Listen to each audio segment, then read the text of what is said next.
மல்லி சீரியலில் இன்றைக்கி என்ன நடக்குது அப்படின்னு சொல்லிட்டு பார்த்தீங்கன்னா, ருத்ரன் வந்து ராஜேஸ்வரி அனுப்பிச்ச ஆள் அப்படின்னு சொல்லிட்டு விஜய்க்கு எப்படியோ தெரிஞ்சிருச்சுங்க. நல்ல வேளையாக ஒரு ஒரு கண்டத்துலேருந்து அவங்க தப்பிச்ச மாதிரி.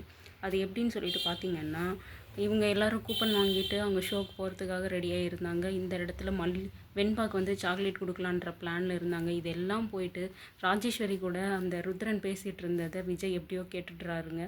அதை கேட்டதுலேருந்து விஜய்க்கு நல்லாவே புரிஞ்சிடுச்சு இது ராஜேஸ்வரி அனுப்பிச்ச ஆள் அப்படின்னு சொல்லிட்டு மல்லியை போட்டு தள்ளுறதுக்காக தான் அனுப்பிச்சிருக்காங்கன்னு விஜய் வந்து கண்டுபிடிச்சிட்டாரு. இவங்க வந்து ரூமுக்கு கிளம்பலாம் அப்படின்னு சொல்லிட்டு வரும்போது பார்த்திங்கன்னா ருத்ரன் வந்து மயக்கமாக கிடக்குறாங்க. அது எதனாலன்னு தெரியல.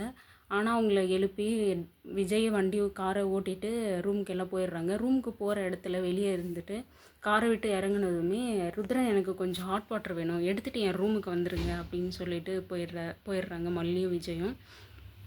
அந்த இடத்துல இதுதான் நமக்கு நல்ல சான்ஸு, இவங்களை எப்படியாவது நம்ம நம்ம பேச்சை கேட்குற மாதிரி பண்ணிட்டாங்களான்னா வெண்பாவை போட்டுட்டு மல்லியை வந்து தீர்த்து கட்டிடலாம் அப்படின்னு சொல்லிட்டு இவரும் ஓகே சார் நான் எடுத்துகிட்டு வரேன் அப்படின்னு சொல்லிட்டு போயிடுறாரு. ஹாட் வாட்டர் வச்சுட்டு ஃப்ளாஸ்கில் எடுத்துகிட்டு ரூமுக்கு போயிடுறாரு.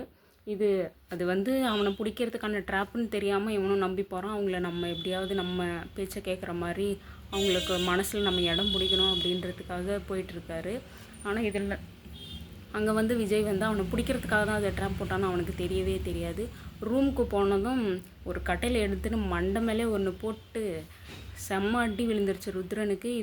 ருத்ரன் வந்து மயக்கமே போட்டார் அந்த அடியில்.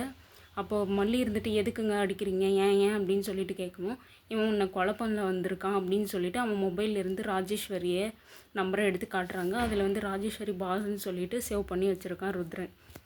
எப்படியோ நல்ல வழியாக இவனை கண்டுபிடிச்சாச்சு. இன்னும் அந்த நிஷா அனுப்பிச்ச ஆள் தான். அவங்க எப்போ கண்டுபிடிக்குவாங்கன்னு தெரில. அதுக்குள்ளே வெண்பாவை தூக்கிட்டு போயிடுவாங்களான்னே தெரியல. என்ன நடக்குதுன்னு வெயிட் பண்ணி பார்க்கலாம்.